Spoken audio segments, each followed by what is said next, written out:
So ladies and gentlemen, thank you for coming to our medical lecture. So today's lecture will be held by Dr. Park, who is a visiting associate professor of our department. So he's as you know, he's a specialist for statistics, especially in the field of medical education.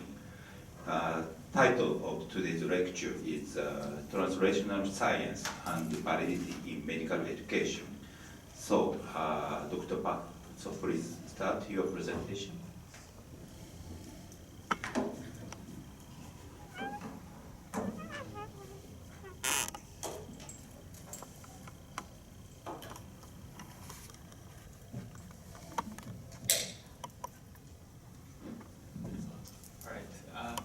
Thank you very much for coming this evening. Usually, as I was talking to one of my colleagues, in the US, this time of the year, the hallways in the medical schools usually, people start disappearing because it's the end of the year, it's the holiday season, and so thank you very much for coming for today's lecture. So the title is a bit long, and let me kind of explain and break what the title means. And throughout the lecture, I'll make the definitions of what each of the terms mean. But today we're going to talk about translational science, and if you're in biomedical sciences, for example, this is a term that gets used a lot, particularly in the U.S. It's been a very hot topic, translational science, particularly if you're applying to grants in the NIH, the U.S. National Institutes of Health, because it has to do with how basic sciences get translated to medicine, and then that gets translated to clinical trials, and then get developed to the clinic, and then to the public health setting. So there's a translation that happens from basic research to applied research. And so that's what my talk today is going to be about, that translational process. And we're going to focus on medical education in that sense. So I'll talk more about what this is and give a lot of examples. So this will be a lot of example followed by another example followed by another example. That's how I would like to progress with today's talk. So the overview, I'll start with some definitions and frameworks, particularly for translational science. And then I'll talk about different validity studies, because medical educators like to talk about validity. We assess something, are we really measuring what we want to measure and nothing else? And that kind of thing is what educational researchers like to do. And I'm going to put this in the framework of translational science and talk about 3 different examples. And then I'll talk about a very classic translational science study that's been done actually in Chicago for central venous catheter insertion. And then there will be many other examples to follow, and then I'll conclude with some implications and general frameworks as well. So that's the plan for today. So in the first few slides, what I'll do is I'll talk generally about the overarching goals, and then sort of narrow down to examples to make it a bit more concrete. Okay. So when we're in medical school or when we're in residency training, the ultimate goal of any kind of education is to produce superior physicians or superior health professionals. Whether you're training students to become doctors, residents to become unsupervised physicians, the end goal is always to produce the best possible physician that you can have. So you want to equip physicians with knowledge, skills, and attributes, deliver quality patient care. And so ultimately, although generally when we do education studies, we invest a lot of faculty development resources, certificate programs, we're there investing on the student or the physician, but the end goal in reality is the patient, because through this educational intervention, we want to make sure that actually gets benefited by patient care. So this link between classroom education to patient care has to be there, and that translation is ultimately the goal for any medical education, right? And in that process, we want this translation to be effective, efficient, economical, and so forth, and to produce the most optimal type of intervention that can lead to quality patient care. For example, if we invest a lot of money to develop this very fancy simulation center, and if, in the end, if it doesn't do anything for patient care, that's not economical. So that's sort of what I'm trying to say. So the goals of medical education, again, is to educate superior clinicians, improve patient outcomes. So these are, I think, what everyone would agree about. And so let me step back a little bit and talk about translational science from the general biomedical science perspective.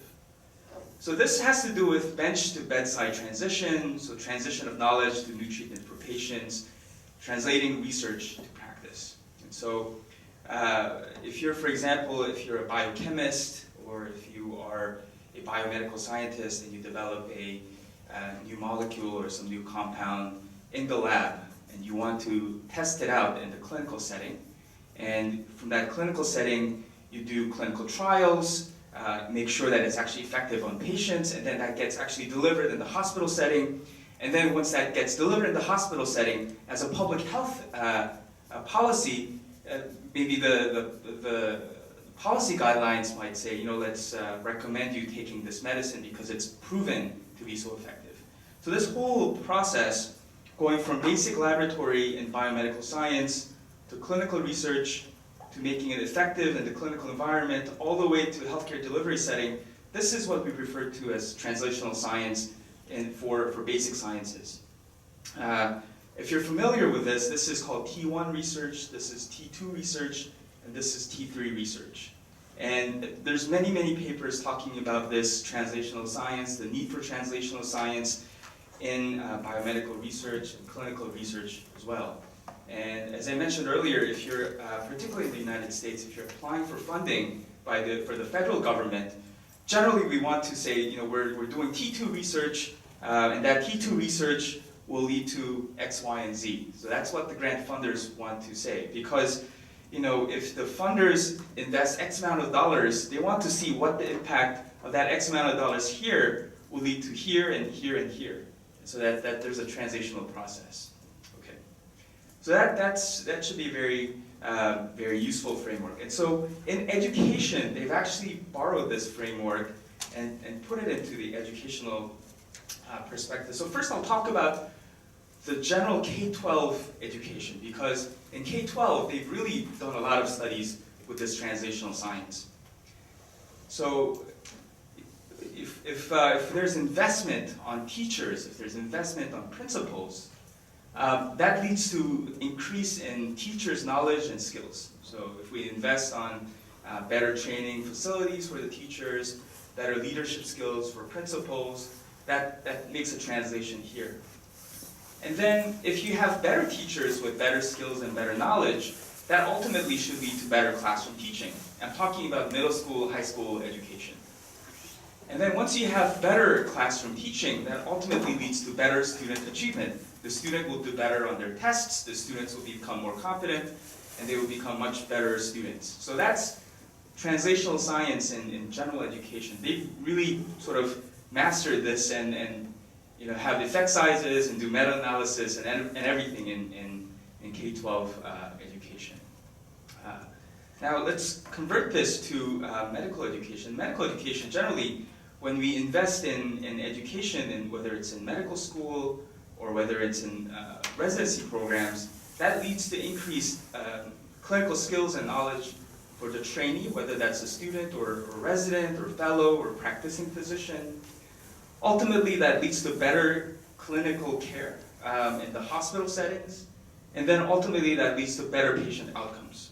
So, for example, if we invest in providing a better curriculum, for example, for residents, for a type of procedure, if you're in surgery, if you create a new curriculum for improving how residents do a certain procedure, and if you can show that that kind of training actually leads to better patient outcomes, then you've actually gone all the way from here all the way through here, going from T1 to T2 to T3. So this is a framework that my colleague Bill McGahey is at Northwestern, we're all in the Chicago Consortium, that we're trying to really advance in medical education. Having this framework where we're going from education to improving the skill of the trainee, going to the clinic, and then going to the patient. Again, I'm just trying to emphasize this. So throughout my talk today, I will be talking about this framework and talking about different examples in medical education literature that have tried to advance this type of research. Okay. All right. So before I go into the actual examples, I'll talk about a little bit about assessment and some educational theories before moving forward. So generally, when we say assessment, there are several characteristics that define an assessment. Assessment can be a test, assessment can be many different things. But generally, assessment is a type of sampling of behaviors, and it has some kind of standardization or some kind of structure. So, for example, if we're thinking of a multiple choice test, out of a bank of many, many different questions that you can possibly have to create that test, if you have a 100-item multiple choice test, you've decided to select the 100 items from this bank of questions. So there's this sampling going on. It's the same for OSCE as well. So if you have an OSCE, objective clinical structured clinical examination, you decided to sample a number of cases and assemble them. So there's again sampling and standardization of some sort going on. So these are just some key principles of assessment. Also, what is important in assessment is to generalize and make sure that the claims that you have are accurate. In other words, one of the goals of an assessment or a test is to ensure that the test score that you have from a testing situation can be generalized to non-testing situations. So for example, if you have a student who does really well on a pathology exam, but that student, when that student leaves the classroom, doesn't know anything about pathology, but is just really good at test taking, that does not fulfill the goal of assessment. We want the testing situation to reflect non-testing situation. And we want that to be accurate as well. So these are goals for assessment, and these translate to validity. Okay. So again, this is the framework that we'll talk about, and this is the framework that we'll focus in today's presentation. So in the first part, I will talk about two different examples. One example is from end of rotation evaluations, and then the second is from a blood transfusion training program that one of my students developed in a hospital in Iowa. Now, I'll use both of these to talk about T1, T2, and T3 examples of translational science and medical education. So end of rotation evaluations, these are things that the physicians fill out as they rotate in the hospital. So I'm sure you have them here in Japan as well, because in the US, one of the first things that I saw was that in the hospital, as I was getting acquainted with the hospital system, the resident would be observed by the faculty on numerous occasions. So whether it's a direct observation or observation after a prolonged period of time, they'll get observed, and there's a rating form that they complete. And they complete so many of these things. So my question at that point, this was about 7 years ago, was why are they completing this thing? Because whenever I see them completing this thing, if it's on a 1 through 9 scale, they circle 8 all the way through, and then they submit. Or, I mean, the lowest they ever give is a 7, so everybody gets a 7, 8, or 9. Rarely there's a 6. So the question that I had in my mind was, I mean, they complete so many of these things, are they actually effective? Because they get filled out, the resident get these forms back to them, and there are some comments. So are these even effective? And what I was more surprised was that there was no research, very little research done on these rotation evaluation forms. So anyway, so that's what the first part of the example will focus on. The second one is one of my students. He works for a rural hospital in Iowa. It's a very small hospital. And around 2014, there was a new guideline that was published by the American Heart Association. There was a new guideline that was published. And in his hospital, he thought, they were doing so many unnecessary blood transfusions. And so he wanted to develop this new curriculum based on this new guideline that can improve these transfusion guidelines. So in the end, he was able to show that with this curriculum, it improved patient outcomes. So that's the purpose of these two things. Because this deals with patient outcomes, this is a T3 level. because this has to do just with residents' performance. It's a T1, and these are also scores in the clinical setting. That's why it's just a T2. So I'll talk more about what these reflect.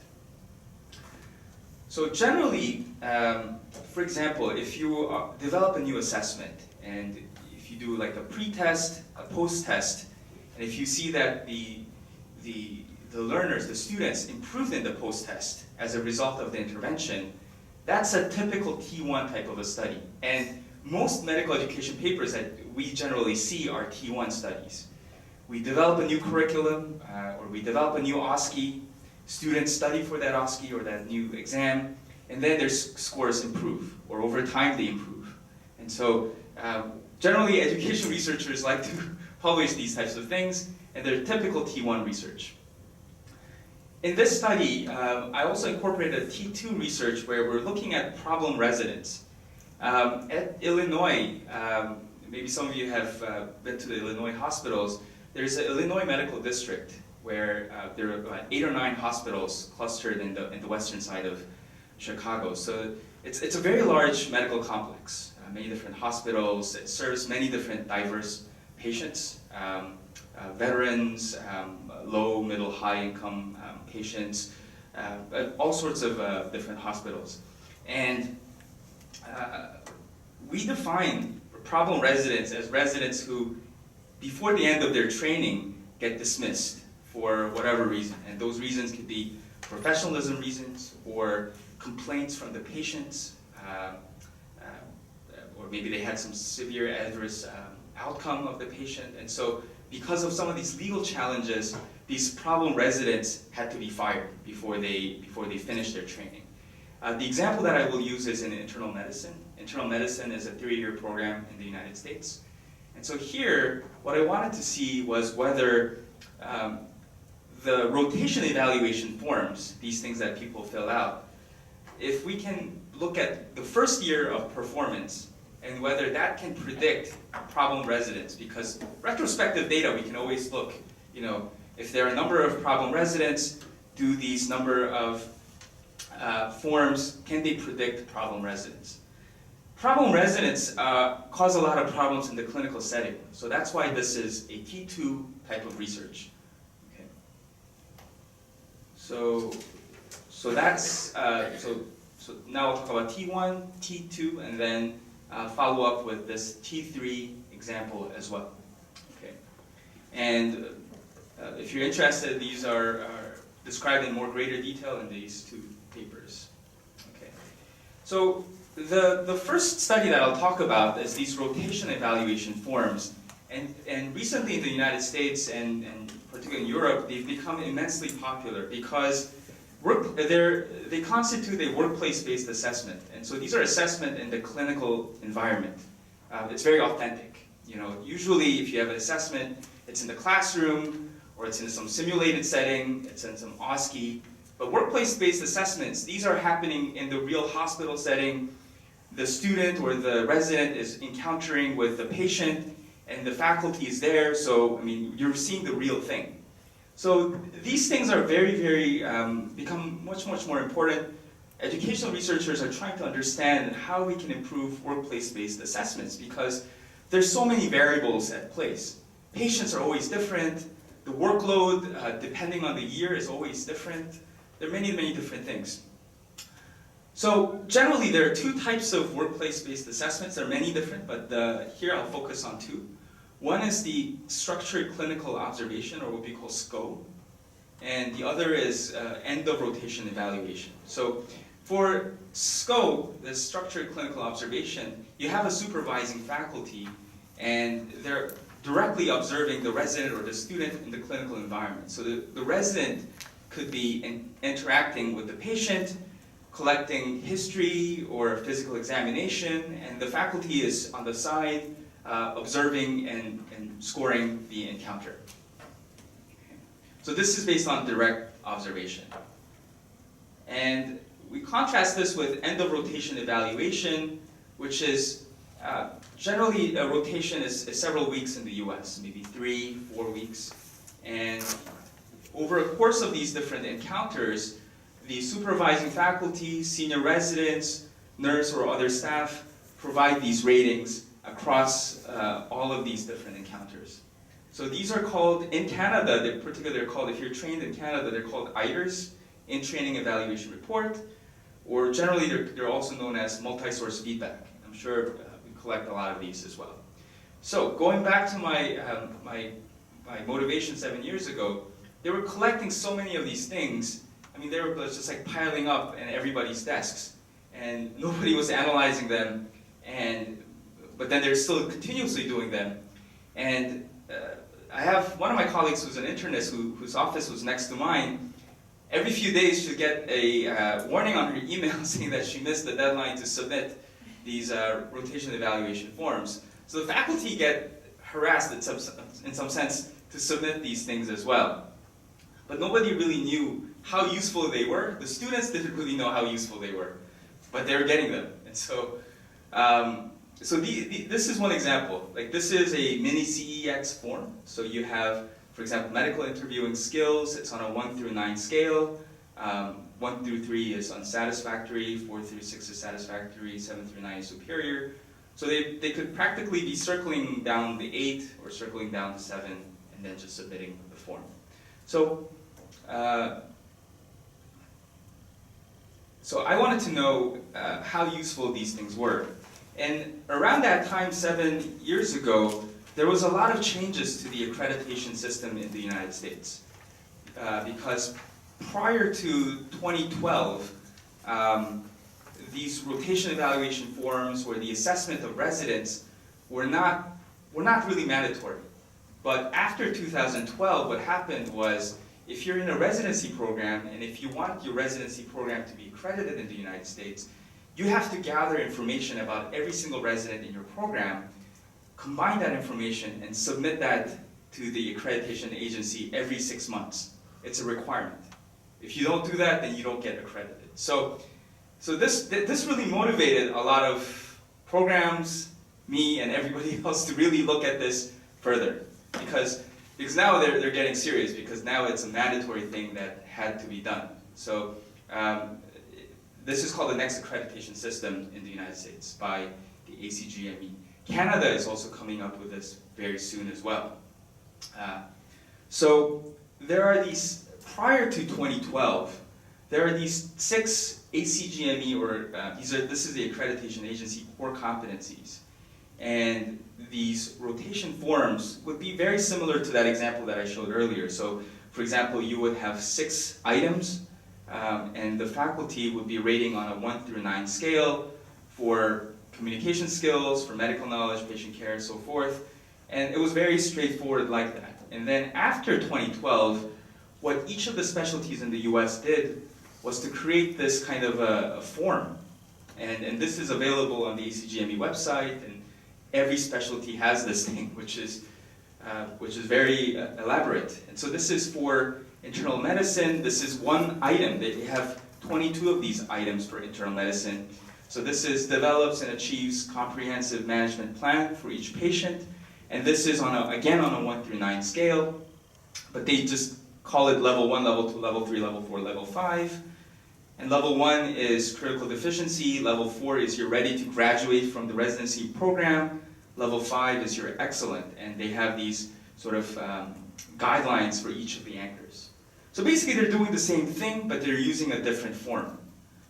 So the reason why I present all of this was because now they're getting more and more serious to look at these rotation evaluation forms. This is another example from anesthesiology. Basically, each specialty has their own. Anesthesiology, they have also slightly more than 20 items, 10 on patient care, 1 on medical knowledge, and so forth.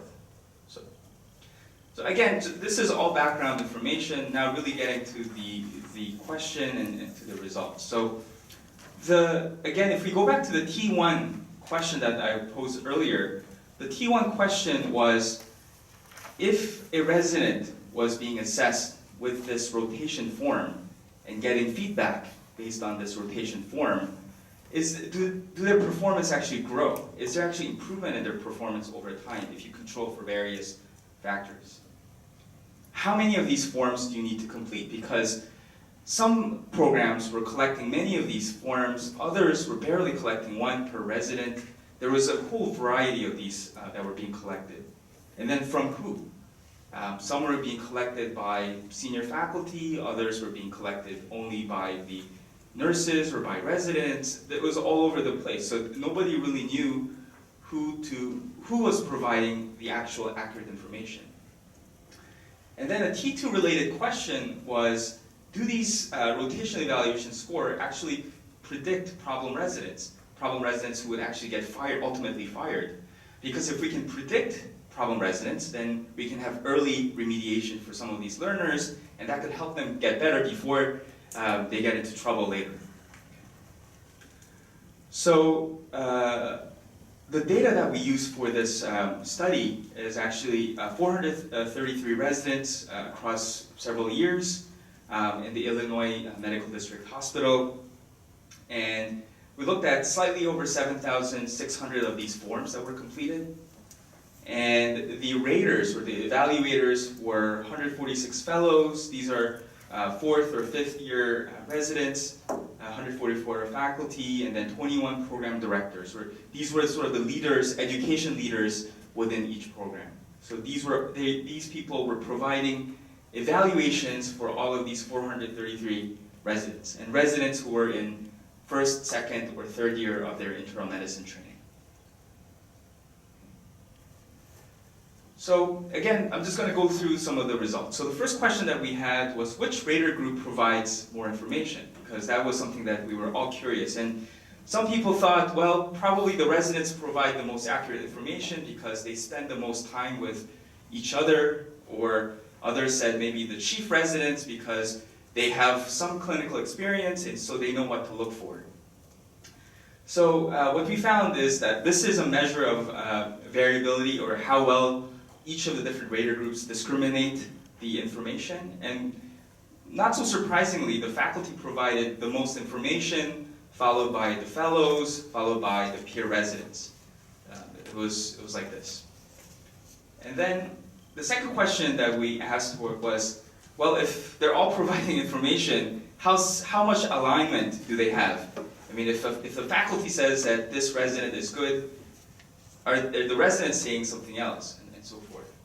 So are they similar to fellow or resident ratings? And this was very straightforward to do, because we just have to look at the correlations between the faculty and the fellows, and the faculty and the residents. And we were surprised because the correlations were not very high. It was moderate or low. And we tried to see why they were low, or moderate. And in fact, they were lower because of, there were some items related to professionalism and communication. And generally, the faculty thought, at least in our data, that most of these residents, they had very high professionalism, or they had very good communication skills.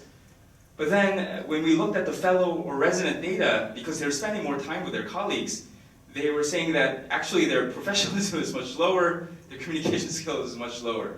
So they were actually saying, telling on their colleagues.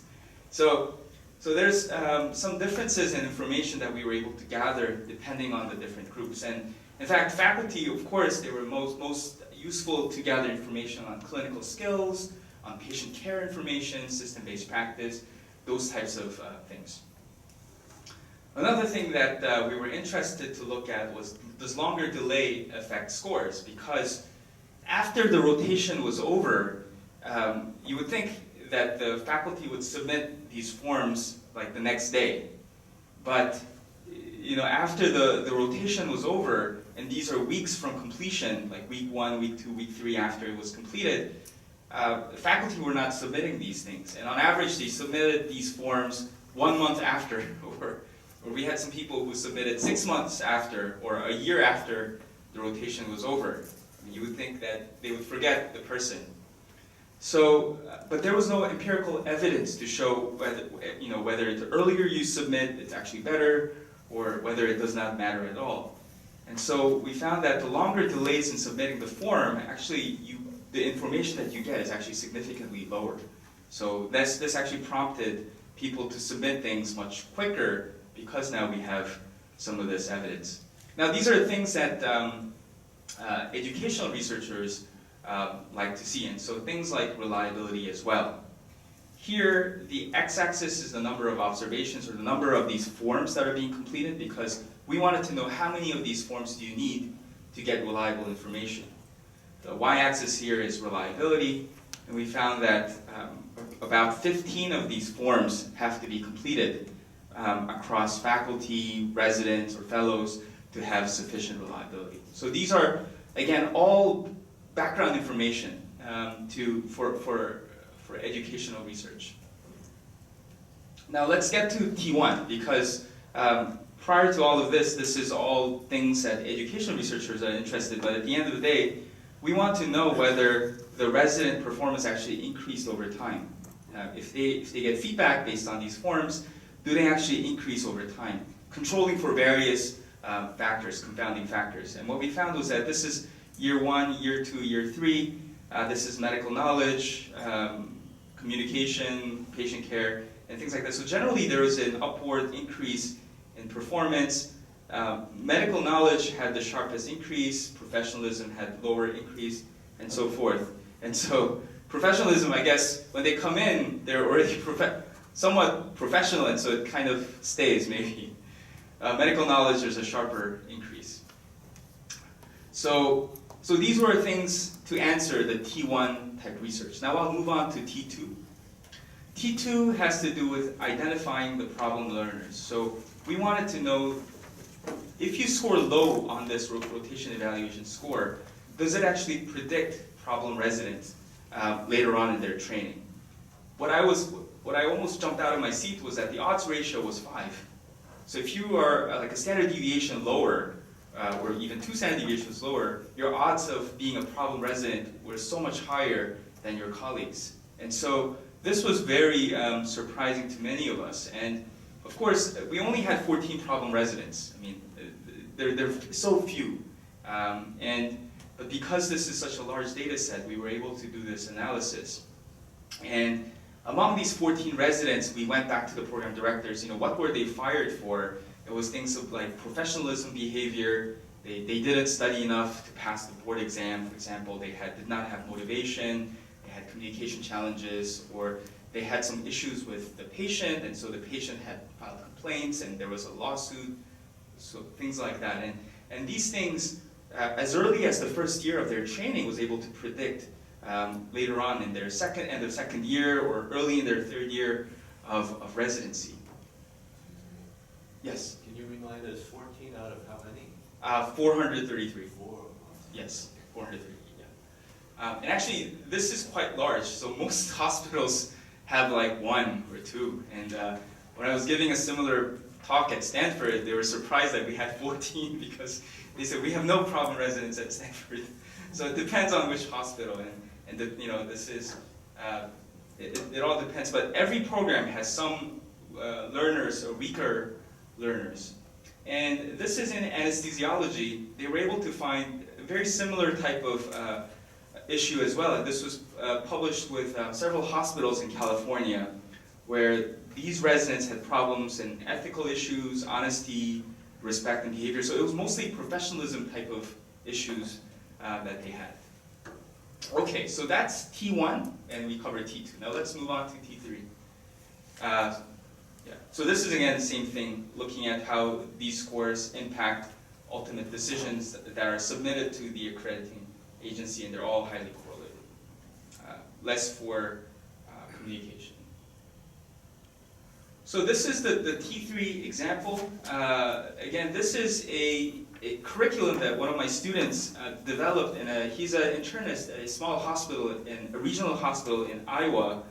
And he developed a rural blood transfusion alert system. And the data that he used for this was 423 patients, about 1,000 units of blood that were transfused. And he did this intervention at the end of 2013. And so he looked at data from in 2013, and then did the intervention at the end of 2013, and then looked at data in 2014. So 2014 was after the intervention. So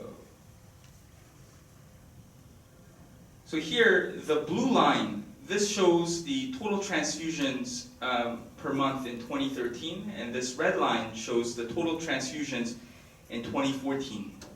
And this controls for various seasonality effects, but you can see that after the training with this red line, there's a reduction in the number of transfusions between 2013 and 2014. And in the end, what he found was that the reduction after controlling for different covariates, there was a 14% reduction in unnecessary blood transfusions, significant reduction in multiple transfusions per patient, because some patients had multiple unnecessary transfusions, and so they were able to reduce multiple unnecessary transfusions for some patients as well. And this resulted in a net saving of $36,000. It's not a lot of money, but because this is a small hospital, and this is a net saving, so that they were, I think, very happy with the cost saving. And so the red indicates the cost saving after the intervention, and the blue is the cost saving cost prior to the intervention. And this is the result of a simple training that he just did, as part of regular practice.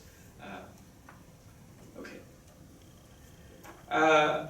Now I'll talk about another example of translational research. This is a T2 example, and this is one of my favorite publications actually in this translational studies. This is published in JAMA, and this was done by Robin Tamblyn and her colleagues. And the idea is very simple, but the impact is so important because what they looked at is the medical licensing exam scores and examined how this predicts complaints filed.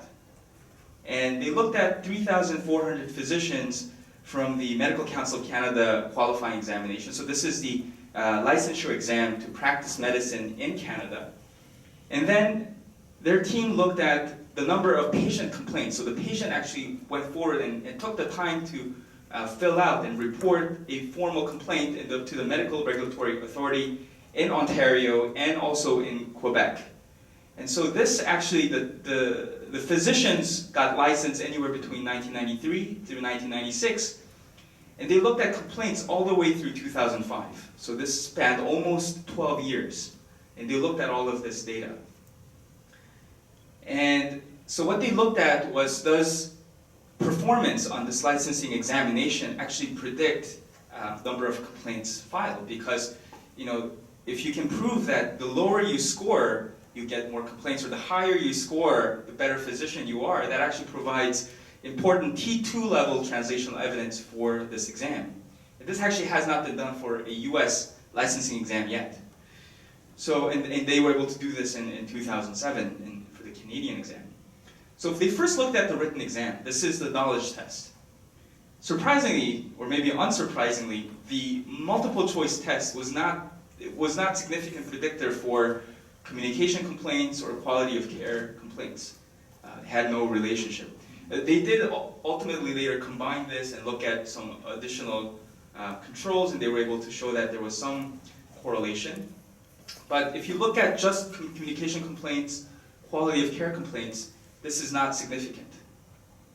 And then they looked at clinical decision-making scores. So this exam has a clinical decision-making component, and looked at communication complaints, and the relative risk was almost 1.5. So the lower you score on this clinical decision component, you're more likely to have communication complaints from patients, and also for quality of care complaints. And this was about 1.7. This clinical decision-making score, this is not like a multiple choice test. It's a specialized written test called the key features. I don't know if you're familiar with the key features. This is developed by George Bordage, who was actually a visiting professor here about maybe 13 years ago. So George Bordage is known for developing this key features exam in the 80s, and then it's been used by the Medical Council of Canada ever since. And I think he was very happy to see that his exam that he developed is predictive of this, where the multiple choice was not predictive of future communication complaint. And then, of course, we look at OSCE because the medical licensing exam in Canada has the written component and also has the OSCE component as well. Now the OSCE component, of course, the communication scores from the OSCE significantly predicted communication complaints and also significantly predicted quality of care complaints as well. So the OSCE is very important because it's able to predict some of these information. The OSCE also has data acquisition and problem-solving components, and these were not significantly related to any of the complaints that were filed. Right. So just putting this in context with, because this is a medical licensing exam, how this might reflect with medical school post-clinical clerkship examination, for example. There were some studies early in mid-2000 showing that the medical school exams for these post-CC exams are actually predictive of, the Step 2 CS is the US version of the licensing exam. And they're correlated. These are all significantly correlated. So if you score low on the medical school communication OSCE, you're likely to score low on the licensing exam as well. So how you do on the medical school is actually a predictor of how you do on the licensing exam.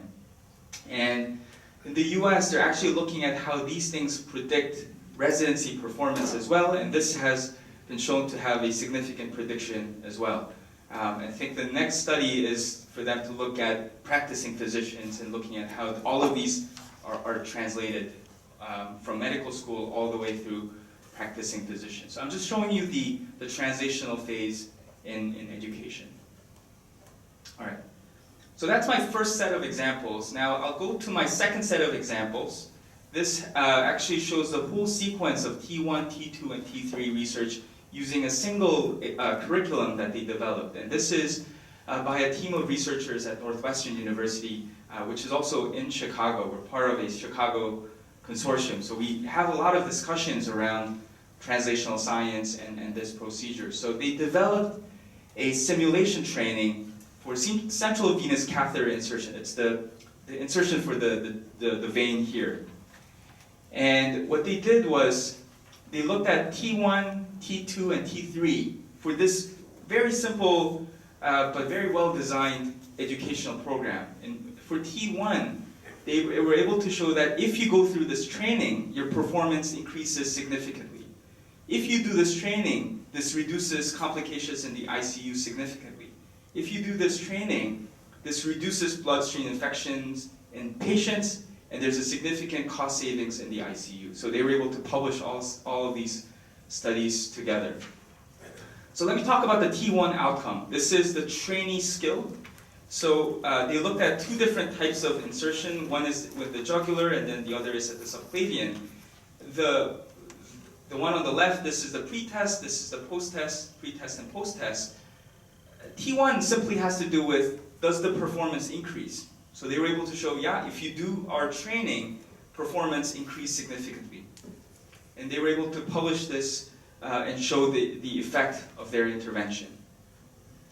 The second thing that they did was to show reduction in complications in the clinical setting. So they actually randomized these two groups to have traditional, and their simulator is their version of the training.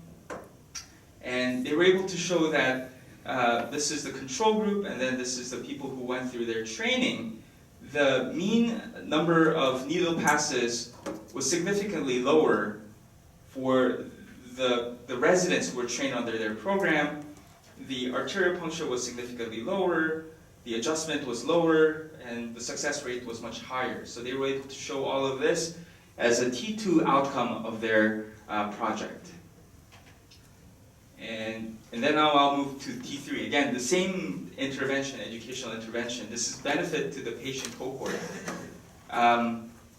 They looked at the training. So this is, again, residents who were trained in the simulator. These were residents who were trained in the classic control group. So this control group and the intervention group. And what they showed was that the purple line, this is the control group, and then the line on the bottom, this is the blue group. There were significant differences in the infection rate for physicians who were trained with their program versus physicians who were not trained with their program. So I thought this was very elegantly designed study, showing all the way through in translational science. And this was published in the Archives of Internal Medicine. And then they went even further to show that if they do their training, it reduces hospital costs. So they showed that there was an annual estimated savings of 9.95 bloodstream infections, which is about $820,000. And there are other savings as well. The cost of this program was a total of $112,000. So the net savings about $700,000, or 7-to-1 rate of return. And they were able to show this kind of a return as well. So this is the type of thing that the hospital services research, or the leadership of the hospital system, like to see as part of education research.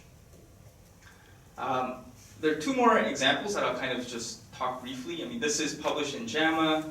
They basically show that if you do this training, this is a training of the interprofessional team. There was a reduction, 18% reduction in annual mortality. They were looking at the VA hospitals in the US. And then this is another very good study that was published looking at reduction in adverse events. This is from the nursing education side, actually, where they had a program for nurses and physicians to be trained, and then they looked at the effect of those training on patients. And so they showed that the adverse effects reduced significantly on the intervention unit relative to the control unit. Again, examples of translational research. All right. So the next few slides, I'll talk about implications, and I'll wrap up this talk this evening. In about 2013 or so, one of my students wanted to do a review of these T1 studies that were published in surgery. He's a surgeon. And so we were very happy that he was moving forward with this kind of a project, and he was doing it with the educational validity framework. So he was able to do it, and then we were surprised that it got published at the Annals. But at this time in 2015, when this was published, he was only able to identify 23 or maybe 24 papers in general surgery that was a well-crafted P1 type of a study. But this paper actually led to many, many discussions in general surgery, and so what we found was that in 2017, only 2 years after, this is another team, nothing to do with us, they published a review of these T2 and T3 assessments in general surgery following a very similar framework.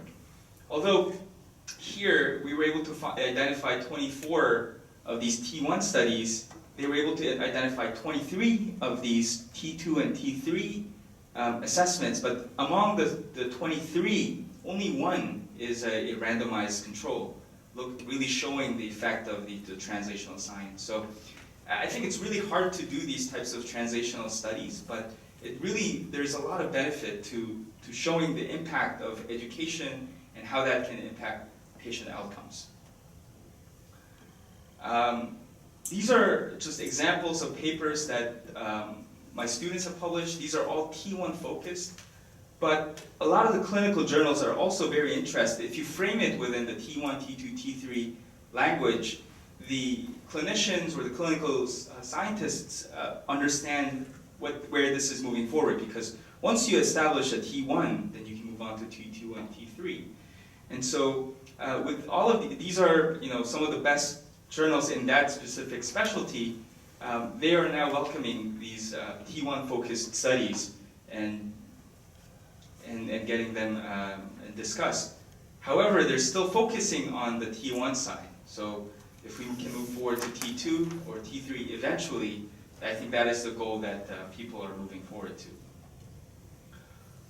All right, so the next 3 or 4 slides have to do with some general educational principles that make these translational sciences effective. And the first, I'll talk about deliberate practice. And this is a very well-known concept if you're in education. The more you practice with careful, individualized practice with feedback, and you try to refine your practice, you get better and better over time. This was the idea that Erickson published, he was looking at chess players, looking at pianists, Olympic athletes, and looking at how they improve their performance over time. And it has to do with this concept of deliberate practice. And we borrow a lot of these concepts in simulation training. The next idea that I want to talk about is information retrieval in testing. And so generally, this is a very well-known concept where if all you're doing is just study, study, study, study, and if you compare that with study, test, study, test, study, test, the retention is significantly better if you follow the study test model. And the test can be like a short quiz or something that makes the student recall immediately after. Here you see that there's very small difference between the study and the study test. There's a small difference after 5 minutes, but after 2 days, the study test group regains much more information. And then of course people forget over time, but then the rate of decrease is much lower for the study test group relative to the study group. And then there's this idea of interleaving as well. So generally, a lot of the curriculum is based on a blocked format. So you study one topic, take a rest, and you move on to the next topic, and then you move to the next topic, so it's in a blocked sequence.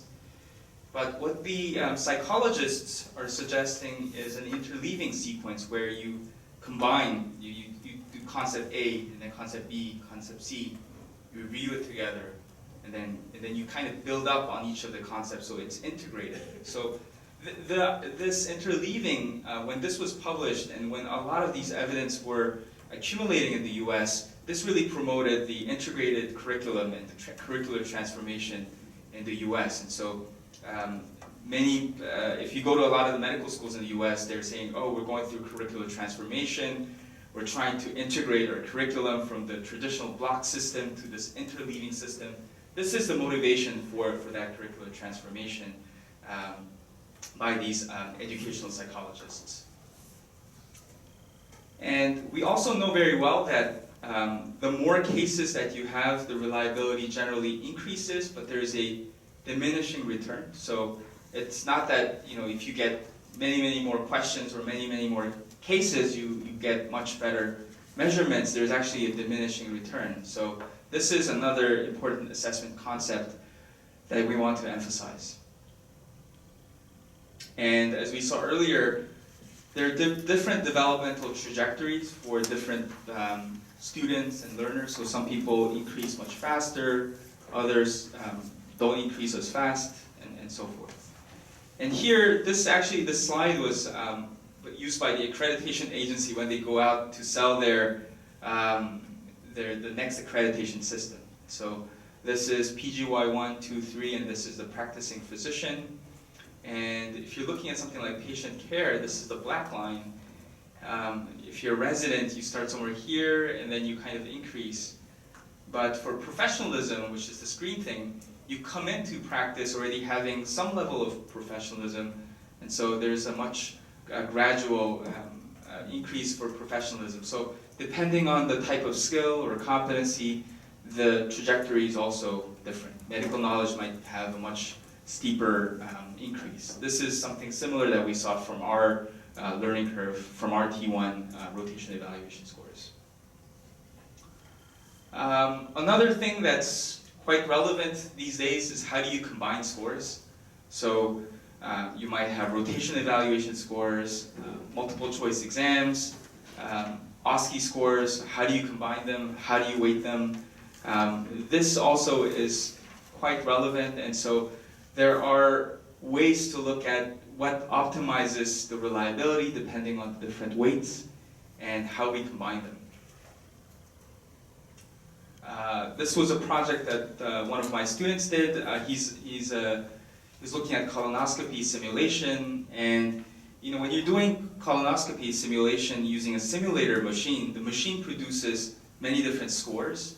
So he was trying to identify how best to combine the information that the machine produces to get the best assessment score for the trainee. And so he was looking at this type of combination, and looking at how that impacts reliability, for example.